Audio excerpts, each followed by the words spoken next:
মিথুন রাশির বন্ধুদের ক্ষেত্রে 2026 সাল কেমন যেতে পারে তার একটা সারাংশ আপনাদের কাছে তুলে ধরার চেষ্টা করছি। বিস্তারিত ভিডিও আপনারা অবশ্যই দেখবেন, লাইক শেয়ার কমেন্ট এই ভিডিওটাতে করার চেষ্টা করবেন, আর এই ধরনের ভিডিও পেতে অবশ্যই চ্যানেলটি সাবস্ক্রাইব করে রাখবেন। বন্ধু চলুন আলোচনা করা যাক। সার্বিকভাবে মিথুন রাশির বন্ধুদের ক্ষেত্রে নতুন সুযোগ তো এবছরে আসতে চলেছে। ব্যক্তিগত ক্ষেত্রে কিছু পরিবর্তন লক্ষ্য করা যাবে। আত্মবিশ্বাসের বছর হতে যাচ্ছে, নতুন সূচনা হবে এবং আপনার আত্মপ্রকাশ ঘটতে চলেছে। মূল বার্তাটা এটাই। কেরিয়ারের ক্ষেত্রে বা অর্থের ক্ষেত্রে বলতে গেলে মে জুন মাসে কর্মক্ষেত্রে নতুন উত্থান হওয়ার সুযোগ থাকবে, কাজের সুযোগ আসবে।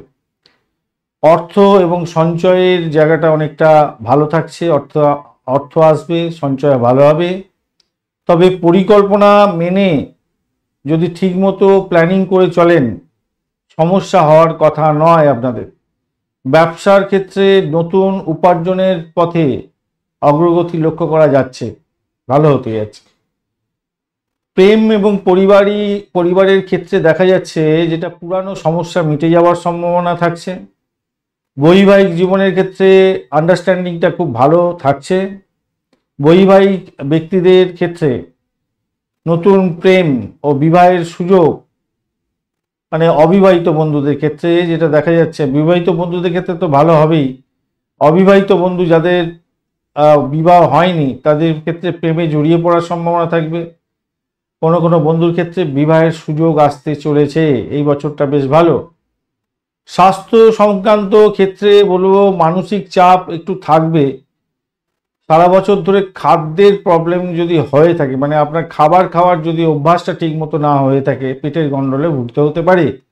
আর একটা জিনিস হচ্ছে, যাদের চর্মরোগ আছে এই বছরটা আপনারা কিন্তু খুব সাবধানে থাকবেন, ডাক্তারের সান্নিধ্য গ্রহণ করার চেষ্টা করবেন। রোগের ব্যাপারে মানে চর্মরোগ আপনাকে খুব হেনস্থার শিকার করতে পারে এই বছরটাতে, খেয়াল রাখবেন, ভীষণভাবে সতর্ক থাকবেন। অর্থাৎ শুভবার্তা কোথায় থাকছে? কর্মক্ষেত্রে পুরানো সমস্যা মিটে যাওয়ার ব্যাপারটা থাকছে। দাম্পত্য জীবনের ক্ষেত্রে মোটামুটি আত্মবিশ্বাসের বছর হতে যাচ্ছে আপনাদের ক্ষেত্রে। অর্থের জায়গাটাও ভালো হতে যাচ্ছে, আপনার হাতে চাবিকাঠি তা থাকছে এই বছরেতে। ধন্যবাদ বন্ধু, ভিডিওটি দেখার জন্য। লাইক শেয়ার কমেন্ট অবশ্যই করবেন, আর দৈনিক রাশিফল পঞ্চাঙ্গের ভিডিও অবশ্যই দেখবেন। বিস্তারিত জানতে বার্ষিক রাশিফলটা দেখে নেবেন। বন্ধু সঙ্গে থাকুন, ভালো থাকুন।